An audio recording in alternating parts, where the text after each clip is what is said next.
ಸುಪ್ರಿಯ ವೀಕ್ಷಕರೇ, ನಾನು ನಿಮ್ಮ ಕನ್ನಡತಿ ಕವಿ. ಎಲ್ಲ ಹೇಗಿದ್ದೀರಾ? ನಾನು ತುಂಬ ಆರಾಮಾಗಿದ್ದೀನಿ. ಇಲ್ಲಿ ಇದು ಸೆಕೆ ತಡೆಯೋಕ್ಕಾಗ್ತಾ ಇಲ್ಲ ಈಗ. ಅದು ಈಗ ಫ್ಯಾನ್ ಹಾಕ್ಕೊಂಡ್ರೆ ಇದು ಸೌಂಡ್ ಬರುತ್ತೆ ಗುಯಿ ಅಂತ ಅಂದ್ಬಿಟ್ಟು ಫ್ಯಾನ್ ಹಾಕ್ಕೊಳ್ದೆ ಮಾಡ್ತಿದ್ದೀನಿ ಕಷ್ಟಪಟ್ಟು. ಇಲ್ಲಿ 25 ಟೆಂಪ್ರೇಚರ್ ಇದ್ರೇ ತುಂಬ ಸೆಕೆ ಅಂತಂದರೆ ತಡೆಯೋಕ್ಕಾಗಲ್ಲ. 20 ಮೇಲಿತ್ತು ಅಂತಂದರೆ ಮಕ್ಕಳೆಲ್ಲ ಬೆವ್ತ್ಕೋತಾರೆ ರಾತ್ರಿ ಟೈಮು. 20 ಒಳಗಿದ್ದರೆ ಓಕೆ.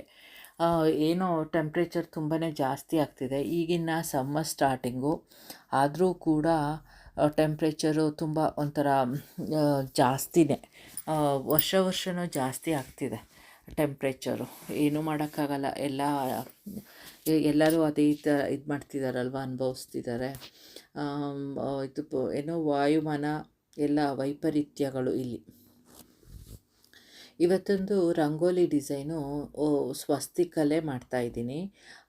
ಇದು ಒಂಥರ ಯುನೀಕಾಗಿ ಅನ್ನಿಸ್ತು, ವಿಭಿನ್ನವಾಗಿದೆ ಅಂತ ಅನ್ನಿಸ್ತು. ಅದಕ್ಕೇ ಇದನ್ನು ಆರಿಸ್ಕೊಂಡೆ ಇವತ್ತು ತೋರಿಸೋದಕ್ಕೆ ಅಂತ. ಆಮೇಲೂ ಈಗ ಹೋಗಿದೆ ಅಂದರೆ ಯಾವ್ದು ತೋರಿಸೋದು ಅನ್ನೋಂಗೆ ಆಗೋಗ್ತಾ ಇದೆ. ಸಡನ್ನಾಗಿ ನೆನಪು ಬರ್ತಾ ಇಲ್ಲ ಅಲ್ವಾ, ಅದಕ್ಕೆ ಆ ಥರ. ಆದರೂ ಏನೋ ಇದು ಒಂದು ಸ್ವಲ್ಪ ನೋಡಿದ ತಕ್ಷಣ ಇದು ಮಾಡಿದ ತಕ್ಷಣವೇ ಇದು ಮಾಡಬೇಕು, ಇದು ತೋರಿಸ್ಬೇಕು ಅಂತ ಬಂತು. ಅದಕ್ಕೇ ಫಸ್ಟ್ ಒಂದು ಸಲ ಶುರು ಮಾಡಿದೆ, ಆಮೇಲೆ ಏನೋ ತಪ್ಪು ಮಾಡಿದೆ, ಆಮೇಲೆ ಬೇರೆ ಮತ್ತೆ ಪುನಃ ಇದು ಮಾಡಿ ತೋರಿಸ್ಬೇಕಾಯ್ತು, ವಿಡಿಯೋ ಮಾಡಬೇಕಾಯ್ತು. ಒಂದೊಂದು ಸಲ ಹಾಗೆ ಆಗೋಗುತ್ತೆ, ಯಾವುದೋ ಜ್ಞಾನದಲ್ಲಿ ಏನೋ ಮಾಡಿಬಿಟ್ಟಿರ್ತೀವಿ ತಪ್ಪುಗಳು, ಆ ಥರ. ಇದು ಸ್ವಸ್ತಿಕೆ, ಆದರೆ ನೋಡಿದ ತಕ್ಷಣ ಸ್ವಸ್ತಿಕ್ ಅಂತ ಗೊತ್ತಾಗಲ್ಲ, ಆ ಥರ ಇದಾಗಿದೆ. ಮಾಮೂಲಿ ಈ ಗಂಟುಗಳ್ದೇ ಇದು ಏನೋ ಈ ಗಂಟುಗಳದ್ದು ತುಂಬ ಇಷ್ಟ ಆಗೋಗಿ ನನಗೆ ಇದನ್ನೇ ತುಂಬ ಮಾಡ್ತಾಯಿದ್ದೀನಿ. ಯಾಕೆ ಅಂತಂದರೆ ಯಾವಾಗ ನಾವು ತುಂಬ ಕಲಿಯೋಕ್ಕಾಗಲ್ಲ, ಕಷ್ಟ ಅಂತ ಬಿಟ್ಬಿಡ್ತೀವೋ, ಅದನ್ನು ಒಂದು ಪಾಯಿಂಟಲ್ಲಿ ಹೋಗಿ ಅದನ್ನು ತುಂಬ ಇಷ್ಟ ಆಗೋಗುತ್ತೆ, ಅದನ್ನು ತುಂಬ ಮಾಡೋದಕ್ಕೆ ಶುರು ಮಾಡ್ತೀವಿ. ಅದೇ ಥರ ನನಗೂ ಆಗಿದ್ದು. ಈಗ ಒಂದು ಪಾಯಿಂಟಲ್ಲಿ ನಾನು ಬಿಟ್ಬಿಟ್ಟಿದ್ದೆ ಇದನ್ನೆಲ್ಲ ಕಲಿಯೋದನ್ನು. ಆದರೆ ಈಗ ಏನೋ ಒಂಥರ ವಿಡಿಯೋ ಮಾಡಿ ತೋರಿಸ್ಬೇಕು ನಿಮಗೂ ಅಂತ ಅನಿಸಿ ಇದನ್ನು ಮಾಡ್ತಾ ಇದ್ದೀನಿ, ಮಾಡೋದನ್ನು ಬಿಟ್ಟಿಲ್ಲ. ಒಂದು ಸಲ ಈ ವಿಡಿಯೋಗಳು ಮಾಡೋದಕ್ಕೆ ಮುಂಚೆ, ಈ ಆರ್ಟದಕ್ಕೆ ಬರೋದಕ್ಕೆ ಮುಂಚೆನೇ ನನಗೆ ಕುಕ್ಕಿಂಗ್ ಮಾಡೋಣ ಅಂತ ಒಂದು ಏನೋ ವಿಡಿಯೋ ಮಾಡಿ ಇಟ್ಕೊಂಡೆ. ಆಮೇಲೆ ಅದರಲ್ಲಿ ಏನಾಯಿತು ಅಂತಂದರೆ ನನಗೆ ಎಡಿಟಿಂಗ್ ಮಾಡೋಕ್ಕೆ ಬರಲಿಲ್ಲ ಇದಾಗಿ. ಆಮೇಲೆ ನಾನು ಮಕ್ಕಳನ್ನ ಕೇಳಿದೆ, ಅವ್ರು ಮಾಡಿದ್ದೇನೋ ಇಷ್ಟ ಆಗಲಿಲ್ಲ, ಏನೋ ಆಯಿತು. ಆಮೇಲೆ ಬಿಟ್ಬಿಟ್ಟೆ ಅದನ್ನು. ಇದು ನನ್ನ ಕಪ್ಪಲ್ಲ, ನನ್ನ ಇದಲ್ಲ ಅಂದ್ಕೊಂಡು ಆ ಥರ ಆಯಿತು. ಆದರೆ ಈಗ ಹಾಗೇನೂ ಆಗದೇ ಸದ್ಯ ಎಲ್ಲ ನೀಟಾಗಿ ಹೋಗ್ತಾ ಇದೆ, ಛಲ ಬಿಟ್ಟಿಲ್ಲ. ಇವತ್ತು ಇಲ್ಲಿ ತನಕನೂ ಗೆಲ್ತೀನಿ ಅನ್ನೋ ಇದು ಒಂಥರ. ಆದರೂ ಇವತ್ತು ಮೊನ್ನೆಯಿಂದ ಯಾಕೋ ಒಂಥರ ಏನೋ ಯಾವುದು ಸರಿ ಹೋಗ್ತಾ ಇಲ್ಲ, ನಂದು ವೀಡಿಯೋಗಳು ಏನು ಇದಾಗ್ತಾ ಇಲ್ವಲ್ಲ ಅಂತ ಒಂಥರ ಬೇಜಾರಾಗ್ತಾಯಿತ್ತು. ಆದರೂ ನನ್ನ ಪ್ರಯತ್ನ ಬಿಡಬಾರ್ದಲ್ವಾ, ಮಾಡೋಣ, ನೋಡೇ ಬಿಡೋಣ ಏನಾಗುತ್ತೆ ಅಂತ ಅಂದ್ಕೊಂಡು ಇದು ಮಾಡ್ತಾ ಇರೋದು. ಬಿಡಲ್ಲ ಅನಿಸುತ್ತೆ ನಾನು. ಕೆಲವೊಂದು ಸಲ ಮುಂಚೆ ಎಲ್ಲ ತುಂಬ ಈಸಿಯಾಗಿ ಬಿಟ್ಬಿಡ್ತಿದ್ದೆ, ಆಗಲ್ಲ ಅಂತಂದರೆ ಓಕೆ ನಂದಲ್ಲ ಅಂತ ಅಂದ್ಬಿಟ್ಟು. ಆದರೆ ಈಗ ಒಂಥರ ಎಲ್ಲ ಜೀವನ ಚೆನ್ನಾಗಿ ಕಲಿಸಿದೆ, ಬಿಡಬಾರ್ದು ಛಲನ ಅಂತ ಅಂದ್ಕೊಂಡು ಮುಂದುವರಿಯೋದು ಕಲಿಸಿದೆ. ಈಗ ನನಗೆ ಒಂದು ಸ್ವಲ್ಪ ಕನ್ಫ್ಯೂಸ್ ಆಯಿತು. ಆಮೇಲೆ ಕನ್ಫ್ಯೂಸ್ ಆದರೂ ನಾನು ಅದನ್ನು ಸರಿ ಮಾಡಿಕೊಂಡು ಮಾಡ್ತಾಯಿದ್ದೀನಿ. ಆಮೇಲೆ ಇದು ಒಂದಷ್ಟು ದಿನ ಬಿಟ್ಬಿಟ್ಟಿದೆ ಅಲ್ವ ಈ ಕಲರ್ ಮಾಡೋದು ಎಲ್ಲ. ಆದರೆ ಇವತ್ತು ಕಲರ್ ಮಾಡಿ ಹಾಕೋಣ, ನೋಡೋಣ ಏನಾದರೂ ಅದರಿಂದ ಏನಾದರೂ ಇದಾಗುತ್ತಾ ನನ್ನ ಚಾನಲ್ಲು ಅಂದ್ಕೊಂಡು ಇವತ್ತು ಮಾಡೋಣ ಅಂತ ಡಿಸೈಡ್ ಮಾಡಿದ್ದೀನಿ. ಅದೇ ಕಲರ್ಗೆ ಅದಕ್ಕೆ ಅಂತ ಏನು ಬೇರೆ ನಾನು ಯೂಸ್ ಮಾಡಲ್ಲ. ನನ್ನ ಹತ್ರ ಇರೋ ಕಲರ್ಗಳೇ ಯಾವುದು ಮಿಕ್ಸ್ ಮಾಡಿ ಎಲ್ಲ ಮಾಡಿ ಇಟ್ಟಿರ್ತೀನಲ್ಲ, ಉಳಿದಿರುತ್ತಲ್ಲ ಪ್ರಾಜೆಕ್ಟ್ದು ಮಂಡಲ ಆರ್ಟ್ ಆದಮೇಲೆ ಅದನ್ನೇ ನಾನು ಯೂಸ್ ಮಾಡ್ಕೋತೀನಿ. ಉಳಿದಿರೋದನ್ನೆಲ್ಲ ಒಂದು ಅದದೇ ಕಲರ್ಗಳು, ಅಂದರೆ ಈಗ ರೆಡ್ದು ಯಾವುದೇ ಗ್ರೇಡಿಯೆಂಟ್ ಬಂದರೂ ಅದನ್ನೊಂದು ಪಾಟ್ಗೆ ಹಾಕ್ಕೊಂಡಿರ್ತೀನಿ, ಬಾಟಲ್ಗೆ, ಅದನ್ನೇ ಯೂಸ್ ಮಾಡೋಣ ಅಂತ ಅಂದ್ಕೊಂಡಿದ್ದೀನಿ. ನೋಡಿ ಯಾಕೋ ಕನ್ಫ್ಯೂಸ್ ಆದೆ ಅನಿಸುತ್ತೆ. ಅದಕ್ಕೇ ಅದನ್ನು ಹೇಗೆ ಮಾಡೋದು ಅಂದ್ಕೊಂಡು ಇಟ್ಕೊಂಡಿದ್ದೀನಿ ಯೋಚಿಸ್ತಾ. ಆಮೇಲೂ ಅದು ನೆನಪು ಬಂತು ಆಮೇಲೆ ಹೇಗೆ ಮಾಡೋದು ಅಂತ. ಒಂದೊಂದು ಸಲ ಏನಾಗೋಗುತ್ತೆ ಅಂದರೆ ವೀಡಿಯೋ ಮಾಡಿಬಿಟ್ಟಿರ್ತೀವೋ ಇದನ್ನು ಮಾಡಿದ್ರೆ ಹಿಂಗೆ ಇದು ತಪ್ಪಾಗೋದ್ರೆ ಈ ವಿಡಿಯೋ ವೇಸ್ಟು ಅಂದ್ಬಿಟ್ಟು ಅದನ್ನೇ ಇದು ಮಾಡೋದಕ್ಕೆ ನೋಡಿರ್ತೀವಿ. ಅದು ನನಗೆ ಸುಮಾರು ಸಲ ಆಗಿದೆ. ಯಾಕೆ ಅಂತಂದರೆ ನಂದು ಫುಲ್ಲು ಜಾಸ್ತಿ ಮೆಮೊರಿ ಇದೆ ಫೋನಲ್ಲಿ. ಅಂದರೂ ಕೂಡ ಫುಲ್ಲಾಗಿ ಹೋಗುತ್ತಲ್ಲ ನನ್ನ ಫುಲ್ಲು ಫೋಟೋಗಳು ವೀಡಿಯೋಗಳೇ ತುಂಬಿದೆ ಮಕ್ಕಳದು ಮಗುವಿಂದನೂ ಇದೆ. ಮಗು ಅಲ್ಲ 1 ಇಯರಿಂದನೂ ಇದೆ ಫೋಟೋಗಳು. ಅದನ್ನು ಈಗ ಒಂದಷ್ಟು ದಿನದ ಹಿಂದೆ ಎಲ್ಲದನ್ನು ಟ್ರಾನ್ಸ್ಫರ್ ಮಾಡಿಕೊಂಡೆ. ಅಲ್ಲೇ ಟ್ರಾನ್ಸ್ಫರ್ ಮಾಡ್ಕೊಬಿಡ್ತೀನಿ ಫೋಟೋಗಳು. ಇನ್ನೊಂದಷ್ಟಿದೆ ಫೋಟೋ ವೀಡಿಯೋಸು, ಅದನ್ನು ಟ್ರಾನ್ಸ್ಫರ್ ಮಾಡ್ಕೋಬೇಕು ಹಾರ್ಡ್ ಡ್ರೈವ್ಗೆ. ಆಮೇಲೆ ಈಗ ಪಾಠ ಕಲ್ತಿದ್ದೀನಲ್ಲ, ಒಂದು ಇದು ಫೋಟೋಗಳೆಲ್ಲ ಹಾಳು ಮಾಡಿಕೊಂಡು ಅದರಿಂದ ಈಗ ನೋಡ್ಕೋತೀನಿ ಸ್ಪೇಸ್ ಎಷ್ಟಿದೆ ಏನು ಅಂದ್ಕೊಂಡು ಎಲ್ಲದಕ್ಕೂ. ಆಮೇಲೆ ಅದನ್ನು ಒಂದರಿಂದ ಒಂದಕ್ಕೆ ಟ್ರಾನ್ಸ್ಫರ್ ಮಾಡೋದು.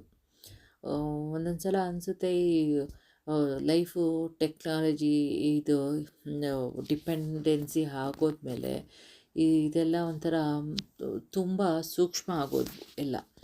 ಒಂಥರ ಟಚ್ ಸ್ಕ್ರೀನ್ ಬಂದಮೇಲಂತೂ ಹೇಳೋಂಗೆ ಇಲ್ಲ, ಎಲ್ಲ ಒಂದು ಟಚ್ಚಲ್ಲೇ ಇರುತ್ತೆ ಆ ಥರ. ಇದು ಸ್ವಲ್ಪ ಡಿಫ್ರೆಂಟ್ ಇದು ಮಾಡಿದೆ ಇದಕ್ಕೆ. ಏಕೆ ಅಂತಂದರೆ ಒಂದೇ ಥರ ಫ್ಲವರ್ ಬರೆದು ಬೇಜಾರಾಗಿತ್ತು. ಅದಕ್ಕೆ ಇದೊಂದು ಸ್ವಲ್ಪ ನೋಡೋಣ ಡಿಫ್ರೆಂಟಾಗಿ ಅಂದ್ಕೊಂಡು ಮಾಡಿದ್ದು. ಇಷ್ಟ ಆಯಿತಾ ಏನು ಹೇಳಿ ನನಗೆ. ನೋಡಿ ಇದು ಇಷ್ಟು ಕಂಪ್ಲೀಟು ಇದನ್ನು ಮಾಡಿಕೊಂಡೆ. ಆಮೇಲೆ ಯಾಕೋ ಏನೋ ಇನ್ನೊಂದು ಸ್ವಲ್ಪ ಇದು ಮಾಡಬೇಕು ಇದನ್ನು, ಹಾಗಾದರೂ ಇಷ್ಟ ಆಗುತ್ತಾ ನಿಮಗೆ ಅಂತ ಎಲ್ಲ ನನ್ನ ವೀಕ್ಷಕರಿಗೆ ಬಂಧು ಬಾಂಧವರಿಗೆ ಅನಿಸಿ ಎಲ್ಲರಿಗೂ ಇಷ್ಟ ಆಗಬೇಕಲ್ಲ ಅಂದ್ಬಿಟ್ಟು ವಿಭಿನ್ನವಾಗಿ ಇದಕ್ಕೆ ಕಲರ್ ಹಾಕೋದಕ್ಕೆ ಡಿಸೈಡ್ ಮಾಡಿಕೊಂಡೆ. ನೀವೆಲ್ಲ ನೋಡಿರ್ತೀರಲ್ಲ ತಮ್ನೇಲಲ್ಲೇ ಫಸ್ಟೇ ಹಾಕಿರೋದು, ಆ ಥರ ಇದು ಮಾಡಿಕೊಂಡೆ. ಇದು ಬ್ರಷ್ಗಳು ನಾನು ಅದಕ್ಕೆ ಅಂತ ಏನು ತೊಗೊಂಡಿರಲಿಲ್ಲ. ಎಲ್ಲ ನಂದು ಮಂಡಲ ಪ್ರಾಜೆಕ್ಟ್ದು ಪ್ರಾಕ್ಟೀಸ್ ಮಾಡೋದಕ್ಕಿತ್ತಲ್ಲ, ಪ್ರಾಕ್ಟೀಸ್ಗೆ ಅಂತಲೇ ಇಲ್ಲಿ ಡಾಲರ್ ಶಾಪ್ಗಳ್ದಿರುತ್ತೆ, ಅಲ್ಲಿ ತೊಗೊಂಡಿದ್ದೆ. ಅದನ್ನೇ ಯೂಸ್ ಮಾಡಿಕೊಂಡೆ ಇದಕ್ಕೆ. ಈಗ ಕಲ್ತಿದ್ದೀನಿ ಇರೋದ್ರಲ್ಲೇ ಮಾಡೋದನ್ನು ಎಲ್ಲದನ್ನು ಒಂಥರ. ಆಮೇಲೂ ಕಲರ್ಗಳು ಅಷ್ಟೇ, ಪೇಂಟ್ ಕಲರ್ಗಳು ಇರೋದ್ರಲ್ಲೇ ಅದನ್ನು ಗ್ರೇಡಿಯಂಟ್ ಮಾಡಿಕೊಂಡ್ರೆ ಸಾಕು. ಎಲ್ಲ ಬೇಸಿಕ್ ಕಲರ್ಗಳನ್ನ ಯೂಸ್ ಮಾಡಿಕೊಂಡು ಅದನ್ನು ಮಾಡಿಕೊಂಡ್ರೆ ನೀಟಾಗಿ ಬಂದುಬಿಡುತ್ತೆ. ನೋಡಿ ಏನೋ ನೋಡಿದೆ, ನಂದು ಎಷ್ಟೋ ವರ್ಷದಿಂದ ಇತ್ತು, ನನ್ನ ಮಕ್ಕಳು ಮುರಿದಾಕ್ಬಿಟ್ಟು ಹೋಗಿದ್ದಾರೆ ಹೇಳ್ದೇ. ಅದು ನೋಡಿದ್ಮೇಲೆ ಈಗ ಒಂದು ಸ್ವಲ್ಪ ಇದಾಯಿತು, ಏನೋ ಮುರಿದಿರೋ ಥರ. ಅದು ತುಂಬ ವರ್ಷದಿಂದ ಇತ್ತು, ಯೂಸ್ ಮಾಡ್ತಿದ್ದೆ. ಅದು ಹೇಗೆ ಮುರಿದಾಕಿದ್ರೋ ಗೊತ್ತಿಲ್ಲ, ಏನು ಮಾಡೋಕ್ಕಾಗಲ್ಲ ಅಲ್ವಾ. ಅದಕ್ಕೆಲ್ಲ ಇದು ಮಾಡೋದಕ್ಕೂ ಆಗಲ್ಲ. ಸುಮಾರು ಸಲ ಒಂದು ಕೂಮಂತೂ ನನಗೆ 2000ಅಲ್ಲಿ ತೊಗೊಂಡಿದ್ದು ಅನಿಸುತ್ತೆ. ಅದು ತುಂಬ ವರ್ಷ ಬಂತು, 2011 ತನಕ ಇತ್ತು ಅನಿಸುತ್ತೆ. ನನ್ನ ಮಗ ಆದಮೇಲೆ ಯಾವಾಗಲೂ ಅದನ್ನು ಕಳ್ಕೊಂಡೆ, ಒಂದು ಫಸ್ಟ್ ಕೂಂಬು. ಆಮೇಲೆ ಈಗ ಅದಾದಮೇಲೆ ಇನ್ನೊಂದು ತೊಗೊಂಡೆ, ಅದು ಹೋಯಿತು ಅನಿಸುತ್ತೆ. ಆಮೇಲೆ ಈಗ ಇದನ್ನು ಯೂಸ್ ಮಾಡ್ತಿದ್ದೆ. ಇದು ಮುರಿದಾಕಿದ್ದಾರೆ, ಬೇರೆ ಬೇರೆ ಇವೆ, ಯೋಚನೆ ಇಲ್ಲ. ನೋಡಿ ಈ ಥರ ಕಲರ್ ಇದು ಮಾಡಿದೆ. ಇದನ್ನು ಮಧ್ಯೆ ಏನಕ್ಕೆ ಬಿಟ್ಟೆ ಅಂತಂದರೆ, ಅದು ನಿಮಗೆ ಗೊತ್ತಾಗಬೇಕಲ್ಲ ಲೈನು ಎಲ್ಲ ಹೇಗೆ ಅಂತ, ಅದಕ್ಕೋಸ್ಕರ ಅದನ್ನು ಬಿಟ್ಟೆ. ನಾನು ಈ ಥರ ಕಲರ್ ಮಾಡೋದನ್ನು ಎಲ್ಲಿ ನೋಡಿದ್ದೆ ಅಂದರೆ, ಅದೇ ಹೇಳ್ತಾ ಇದ್ನಲ್ಲ, ಒಬ್ಬರು ಮರಾಠಿ ಆಂಟಿ ಮಾಡ್ತಾಯಿದ್ರು ಈ ಥರ ರಂಗೋಲಿಗಳನ್ನ ಅಂತ. ಅವರು ಇದು ಇಟ್ಟಿಗೆದು ಪುಡಿ ಮಾಡಿಕೊಂಡು ಅದನ್ನು ಯೂಸ್ ಮಾಡ್ತಾಯಿದ್ರು ಈ ಥರ ಕಲರ್ ಹಾಕೋದಕ್ಕೆ. ಅದನ್ನು ಇದಕ್ಕೆ ರಂಗೋಲಿ ಡಿಸೈನ್ಗೆ ಅಳವಡಿಸ್ಕೊಂಡೆ ಅಷ್ಟೇ, ಇನ್ನೇನಿಲ್ಲ. ಎಲ್ಲ ಒಬ್ಬರಿಂದ ಕಲಿಯೋದೇ ಅಲ್ವಾ, ಕಲ್ತದನ್ನು ನಮ್ಮದ್ರಾಗೆ ಅಳವಡಿಸ್ಕೊಂಡು ಅದನ್ನು ಪೂರ್ತ ಮಾಡ್ಕೊಳ್ಳೋದೆ ನಮ್ಮ ಸ್ಕಿಲ್ಲು. ಎಲ್ಲ ಹೇಳ್ತಾರೆ ಒಳ್ಳೆ ಗುಣಗಳನ್ನ ತಗೋಬೇಕು, ಕಲಿಬೇಕು ಬೇರೆಯವರಿಂದ ಅಂತ. ಆದರೆ ಬೇಗ ಅಟ್ರ್ಯಾಕ್ಟ್ ಆಗೋದು ಕೆಟ್ಟ ಗುಣಗಳೇ ಬೇರೆಯವ್ರನ್ನ ನೋಡಿ. ಅದು ಎಷ್ಟು ಬೇಗ ಪಟ್ಟಂತ ಕಣ್ಣ ರೆಪ್ಪೆ ಇದಾಗೋದ್ರೊಳಗೆ ಅಳವಡಿಕೆ ಆಗೋಗಿರುತ್ತೆ. ಅದು ನಮಗೆ ಗೊತ್ತೇ ಆಗಲ್ಲ. ಅದನ್ನು ಮಕ್ಕಳಿಗೆ ನಾನು ತುಂಬ ಹೇಳ್ತಿರ್ತೀನಿ, ಯಾವಾಗಲೂ ಬೇರೆಯವರಿಂದ ಕಲಿಯೋದನ್ನು ಒಳ್ಳೆಯದನ್ನು ಕಲೀರಿ, ಕೆಟ್ಟದನ್ನು ನೋಡಲೂಬೇಡಿ ಕಲೀಲೂಬೇಡಿ ಅಂತ ಮಕ್ಕಳಿಗೆ ಆಗಾಗ ಹೇಳ್ತಿರ್ತೀನಿ ಎಲ್ಲದೂ. ಅದು ನೋಡೋಣ ಎಷ್ಟು ಅವರು ಅಡ್ಯಾಪ್ಟ್ ಮಾಡ್ಕೋತಾರೋ ಏನು ಅಂತ. ಆಮೇಲೆ ಇವತ್ತೊಂದು ಏನು ನೋಡಿದೆ ಅಂದರೆ ಡಾಕ್ಟ್ರು ಬ್ರೋ, ನಿಮಗೆಲ್ಲ ಗೊತ್ತೇ ಇರಬೇಕಲ್ವ, ಅವ್ರದ್ದು ನೋಡ್ತಾ ಇರ್ತೀವಿ, ಅವ್ರದ್ದು ಯಾವುದು ನೈಜೀರಿಯಾಗೆ ಹೋಗಿ ಕನ್ನಡ ಕಲಿಸಿದ್ರು ಮಕ್ಕಳಿಗೆ ಅಂತ ಶಾರ್ಟ್ಸಲ್ಲೂ ನೋಡಿದ್ದೀವಿ, ಎಲ್ಲದರಲ್ಲೂ ನೋಡಿದ್ದೀವಲ್ವ. ಆದರೆ ಆ ನೈಜೀರಿಯಾದೊಂದು ಫುಲ್ ವಿಡಿಯೋ ನೋಡಿದೆ. ಅದರಲ್ಲಿ ಏನು ಅಂತಂದರೆ ಅಲ್ಲಿ ಹೋಗಿ ಸ್ಲಮ್ ಅಂತ ಹೇಳೋಕ್ಕಾಗಲ್ಲ, ಏನೋ ಡ್ರೈನ್ ವಾಟರಲ್ಲೇ ಜೀವನ, ಅದೇ ನೀರಲ್ಲಿ ಈಜ್ತಾರೆ, ಅದರ ಮೇಲೇ ಮನೆಗಳಿದೆ, ಎಲ್ಲ ಇದೆ. ಅದನ್ನು ನೋಡಿ ಒಂಥರ ತುಂಬ ಕಸಿವಿಸಿ ಆಯಿತು, ತುಂಬ ಒಂಥರ ಹೃದಯಕ್ಕೆ ಟಚ್ ಆಗೋಯ್ತು.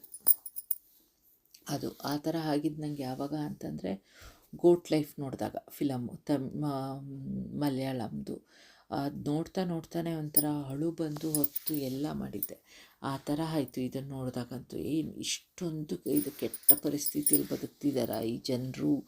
ಇದೇ ನೀರಲ್ಲಿ ಈಜೋದು, ಅದೇ ನೀರಲ್ಲಿ ಬಟ್ಟೆ ಒಗೆಯೋದು ಎಲ್ಲ ಮಾಡಿಕೊಂಡು ಇದ್ದಾರಲ್ಲ, ಅಂದರೂ ಖುಷಿಯಾಗಿದ್ದಾರಲ್ಲ ಜನರು, ಮಕ್ಕಳು ಎಲ್ಲರೂ ಅಂತ ಅನ್ನಿಸ್ತು. ನಾವು ಯಾಕೆ ಎಲ್ಲ ಇದ್ದು ಇಲ್ಲದೇ ಇರೋದಕ್ಕೆ ಪರಿತಪಿಸಿ ಬೇಜಾರು ಮಾಡಿಕೊಂಡು ಎಲ್ಲ ಮಾಡ್ಕೊಂಡಿರ್ತೀವಿ ಅಂತ ಇದಾಯಿತು. ಅದೇನೇ ಕಲಿಬೇಕು ಅಂತಂದರೆ ಯಾವಾಗಲೂ ನಮಗಿಂತ ಕೆಳಗಿರೋರನ್ನ ನೋಡಿ ಅವ್ರನ್ನ ಇದು ಮಾಡ್ಕೋಬೇಕು. ಯಾವತ್ತೂ ಮೇಲಿರೋರನ್ನ ಕಂಪೇರ್ ಮಾಡ್ಕೋಬಾರ್ದು. ಕೆಳಗಿರೋರನ್ನ ನೋಡಿ ನಾವು ಚೆನ್ನಾಗಿದ್ದೀವಿ, ನಮಗೇನು ಇದಿಲ್ಲ ಅಂತ ಅಂದ್ಕೊಂಡ್ರೆ ನಾವು ಸುಖ ನೆಮ್ಮದಿಯಿಂದ ಇರೋದು ಎಲ್ಲ. ಅದನ್ನು ನಾನು ತುಂಬ ಸಲ ಅಂದ್ಕೋತೀನಿ. ಎಲ್ಲ ಹೇಳ್ತಾರೆ ಅವ್ರು ಅದು ತೊಗೊಂಡ್ರು ಇದು ತೊಗೊಂಡ್ರು ಅಂತ. ಹೌದಾ? ನನಗಿಲ್ಲ, ಪರವಾಗಿಲ್ಲ, ನನಗೆ ಭಗವಂತ ಕೊಟ್ಟಿರೋದು ಇಷ್ಟು, ನಾನು ಇದರಲ್ಲೇ ಖುಷಿಯಾಗಿದ್ದೀನಿ, ನಾನು ಚೆನ್ನಾಗಿದ್ದೀನಿ, ನನಗೇನು ಬೇಡ ಅದು ಅಂತ. ಕೆಲವ್ರನ್ನೆಲ್ಲ ನೋಡಿದ್ದೀನಿ, ಅದನ್ನು ತೊಗೊಬಿಟ್ರೆ ಅದಿದೆಯಾ, ನಮ್ಮನೇಲಿದೆಯಾ, ನಮ್ಮನೇಲಿ ಇದೆ ಅದು ಮುಂಚೆನೇ ಅಂತ. ಸುಮಾರು ಸಲ ನನಗೆ ಅದು ಆಗಿದೆ, ಕಸಿನ್ಗಳಿಂದ ಎಲ್ಲರಿಂದನೂ. ಅದು ಹೇಗೆ ಅಂತಂದರೆ ಫಸ್ಟು ನಾನು KSIC ಸೀರೆ ತೊಗೊಂಡೆ, ಗ್ರ್ಯಾಂಡಾಗಿರೋದು. ಅದನ್ನು ನೋಡಿದ್ಮೇಲೆ ಎಲ್ಲರಿಗೂ KSIC ಸೀರೆ ಆಗೋಯ್ತು. ಇವಳೇ ತೊಗೊಂಡಿದ್ದಾಳೆ, ಇವಳಿಗಿಂತ ಇವಳಿಗಿಂತ ಜಾಸ್ತಿ ಇದರಲ್ಲಿರೋರು ಅಂದ್ಕೊಂಡು ಶುರು ಹಚ್ಚಿದ್ರು. ಆಮೇಲೆ ಇನ್ನೊಂದು ಅಮ್ಮ ಡ್ಯಾಡಿ ಎಲ್ಲ ಬಂದಿದ್ರಲ್ಲ, ಆಗ ನಾನು ಒಂದು LCD ಕೊಡಿಸ್ದೆ ಫಸ್ಟ್. ಅವ್ರು ಬಂದಿದ್ದಾಗ 10 ಇಯರ್ಸ್ ಬ್ಯಾಕ್, 10 or 13 ಇಯರ್ಸು. ಅದು ಕೊಟ್ಟಾದ ಮೇಲೆ ಎಲ್ಲರೂ ಆ ಥರ TV ತೊಗೊಳೋದಕ್ಕೆ ಶುರು ಮಾಡಿಬಿಟ್ರು. ಅದು ಆ ಥರ ಅವೆಲ್ಲ ಆ ಥರ ನನಗೆ ಏನು ಬುದ್ಧಿ ಇಲ್ಲ. ನಮಗೆ ನೆಸೆಸಿಟಿ ಇದೆಯಾ ತೊಗೊಳ್ಳೋಣ, ಇಲ್ಲ ಅವ್ರ ಹತ್ರ ಇದೆ ನಮ್ಮ ಹತ್ರ ಇಲ್ಲ ಅಂದ್ಕೊಂಡು ಬೇಜಾರು ಮಾಡಿಕೊಂಡು ಅದಕ್ಕೆ ಮನಸ್ತಾಪಗಳು ಮಾಡ್ಕೊಂಡು ಮನೇಲಿ ಇರೋದು ಬೇಡ ಅಷ್ಟೇ. ಇದು ಇವತ್ತಿನ ಮಾತು, ಪಿಸು ಮಾತು. ನನಗನ್ಸಿದ್ದನ್ನು ನಾನು ಹೇಳ್ತಾ ಇರ್ತೀನಿ. ಈ ಪ್ರಾಜೆಕ್ಟ್ ಬಗ್ಗೆನೇ ಮಾತಾಡಿದ್ರೆ ಬೇಜಾರಾಗೋಗುತ್ತೆ, ಇದಾಗತ್ತೆ, ಬೋರ್ ಹೊಡೆಯುತ್ತೆ ಅಂತ ಅಂದ್ಬಿಟ್ಟು ಮಧ್ಯ ಆ ಥರ ಹೇಳಬೇಕು ಅನಿಸಿದ್ದನ್ನು ಹೇಳ್ತೀನಿ ಅಷ್ಟೇ. ಏನೂ ಅಂದ್ಕೋಬೇಡಿ. ಇಲ್ಲಿಗೆ ಇವತ್ತಿನ ವಿಡಿಯೋ ನಿಲ್ಲಿಸ್ತಿದ್ದೀನಿ. ಹೇಗೆ ಅನ್ನಿಸ್ತಿದೆ ಈ ಡಿಸೈನು? ಇಷ್ಟ ಆಯಿತಾ ಏನು? ಮನೆ ಮುಂದೆ ಬಿಡೋದಕ್ಕೆ ಚೆನ್ನಾಗಿದೆ ನೋಡಿ. ನಿಮಗೂ ಎಲ್ಲರಿಗೂ ಇಷ್ಟ ಆಗಬಹುದು ಅಂದ್ಕೊಂಡಿದ್ದೀನಿ. ನಿಮ್ಮ ಅನಿಸಿಕೆಗಳನ್ನ ಕಮೆಂಟ್ ಮೂಲಕ ತಿಳಿಸಿ. ನೀವು ಕಮೆಂಟ್ ಮಾಡೋದನ್ನು ಮರಿಬೇಡಿ. Bye, good night, love you all, take care.